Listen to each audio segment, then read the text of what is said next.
নামটা কেন হলো, এই শুভ নামটা তাকে কেন দেয়া হয়েছে? আসসালামু আলাইকুম নবম দশম শ্রেণীর শিক্ষার্থীরা। তো আজকে তোমাদের বাংলা প্রথম পত্র বইয়ের শুভা গদ্যটা পড়ব। এখানে এমসিকিউ সহ দেখা যাবে, সম্পূর্ণ ক্লাসটা করানো হবে। সম্পূর্ণ ক্লাস কি এখানে কি আছে, শুভা এমসিকিউ সহ প্রত্যেকটি টপিক লাইন বাই লাইন এখানে বোঝাবো আজকে। তো শুরু করা যাক। শুভা লিখেছেন কে? রবীন্দ্রনাথ ঠাকুর। লেখক পরিচিত মূল ভাবটা দেখে নিই। বিশ্বকবি রবীন্দ্রনাথ ঠাকুরের বিখ্যাত গল্পগুচ্ছ থেকে সংগৃহীত শুভা একটি বাক্যবন্দি কিশোরের সংবেদনশীল হৃদয় এবং পরিচিতির সাথে তার গভীর আত্মীয়তার আলেখ্য। এই শুভা একজন বাক প্রতিবন্ধী ছিলেন। আমি দেখবো শুভার পরিচয় ও নামকরণের ব্যাকগ্রাউন্ড। তাহলে কি শুভার যে পরিচয়টা এটা কি, তো শুভা নামটা কেন হলো, এই শুভা নামটা তাকে কেন দেয়া হয়েছে, এটাই দেখবো আমি। মূলচরণ। মেয়েটির নাম যখন সুভাষিনী রাখা হইয়াছিল তখন কে জানিত সে বোবা হইবে। তাহার দুটি বড় বোনকে সুকেশিনী ও সুহাসিনী নাম দেওয়া হইয়াছিল। তাই মিলের অনুরোধে তাহার বাপ ছোট মেয়েটির নাম সুভাষিনী রাখে। সুভাষিনী নামটি কে রাখে? তাহার বাপ, মানে পিতা আর কি। চরণ ভিত্তিক বিশ্লেষণ। বড় দুই বোন মানে সুকেশিনী যার অর্থ সুন্দর চুল এবং সুহাসিনী যার সুন্দর হাসি ছিল। নামকরণের কারণ দুই বড় বোনের নামের মিল রেখে পিতা বাণীকণ্ঠ ছোট মেয়ের নাম রাখেন সুভাষিনী, যে সুন্দর কথা বলে, তার অর্থ আর কি। সুভার বাবার নাম কি ছিল? মানিকণ্ঠ। বিদ্রুপাত্মক বাস্তবতা। নামটি সুভার জীবনে সবচেয়ে বড় বিপরীতে পরিণত হয়, কারণ সে কথা বলতে পারে না। সংক্ষেপে সবাই তাকে শুভা বলে ডাকে। তাহলে সুভাষিনী যে ছিল তার কথা কি, সে কথা বলতে পারতো না, তাকে শুভা বলে ডাকতো সবাই। সে একজন বাক প্রতিবন্ধী ছিল। পিতামাতার দৃষ্টিভঙ্গি ও সুভার অপরাধ বোধ ছিল কি, মায়ের দৃষ্টিভঙ্গি কি ছিল, সুভার প্রতি মায়ের দৃষ্টিভঙ্গি রেখেছিল। মাতা তাহাকে নিজের একটা ত্রুটি স্বরূপ দেখিতেন। মা মনে করতেন কন্যা সন্তানকে নিজেরই অংশ, তাই কন্যার শারীরিক অসম্পূর্ণতাকে মা নিজের গর্ভের কলঙ্ক বা ত্রুটি মনে করেন। মনে মনে সুভার প্রতি বিরক্ত ছিলেন। সুভার প্রতি বিরক্ত ছিলেন কে? তার মা। বাবার দৃষ্টিভঙ্গি কি ছিল? বাণীকণ্ঠ সুভাকে অন্য মেয়েদের অপেক্ষা একটু বেশি ভালোবাসতেন।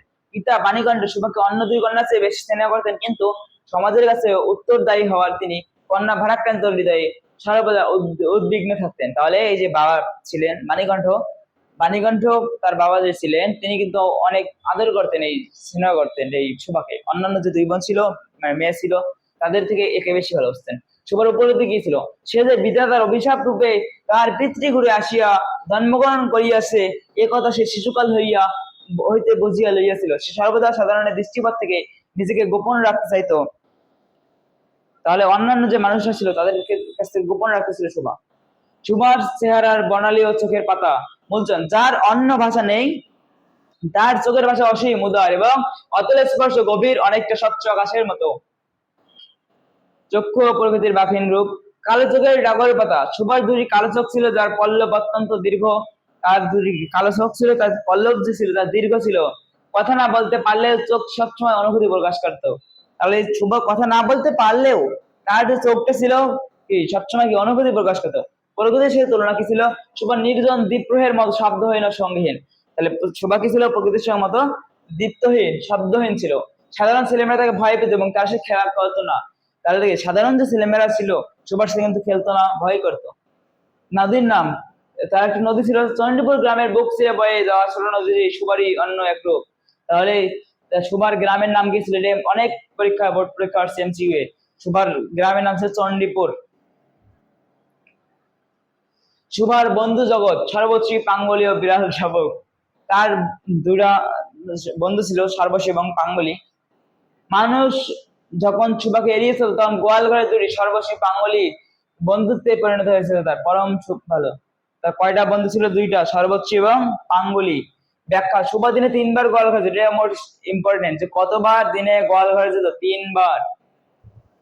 সে তাদের গলা জড়িয়ে ধরে নিজের সুখ দুঃখ প্রকাশ করতো। বোবা প্রাণীরা সুভার পায়ের শব্দ ও হৃদয়ের ব্যাকুলতা বুঝতে পারতো। এছাড়া একটি বিড়াল শাবক সুভার কোলে উঠে ঘুমাতো এবং একটি ছাগল ও হরিণ শিশু তার অনুগত ছিল।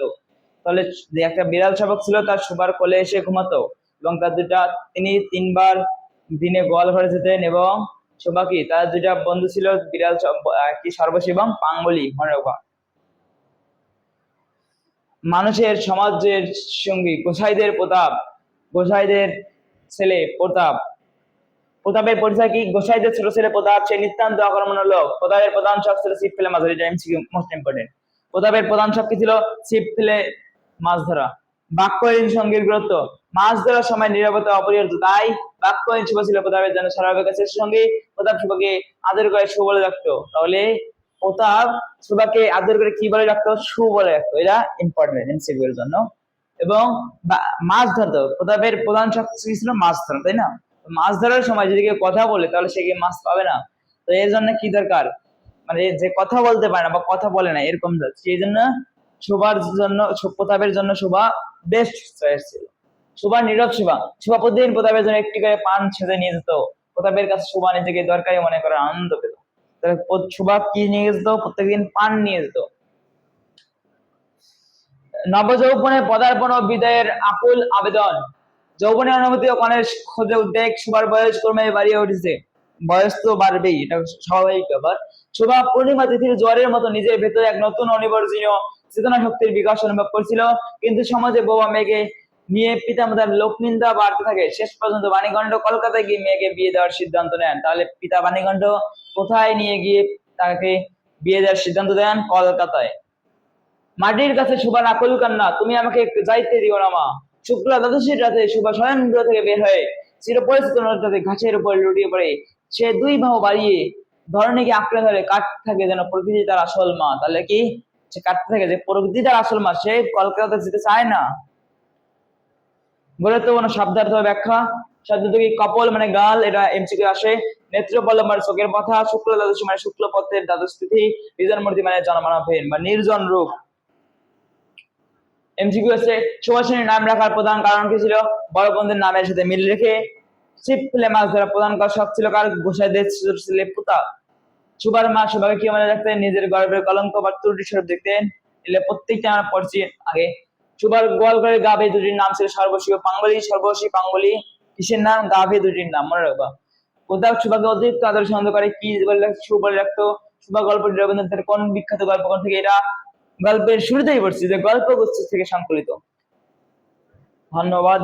তো আজকে এই যে সম্পূর্ণ যে ক্লাসটা ছিল শুভা লিখেছেন রবীন্দ্রনাথ ঠাকুর, সম্পূর্ণ ক্লাসটা আজকে শেষ করে দিলাম। এই আজকের ক্লাস করার পরে তোমাদের আর সমস্যা না থাকার কথা, তো তাও বইটা যে আছে, বইটা যে শুভা গল্পটা আছে এটা একটু পড়ে নিও।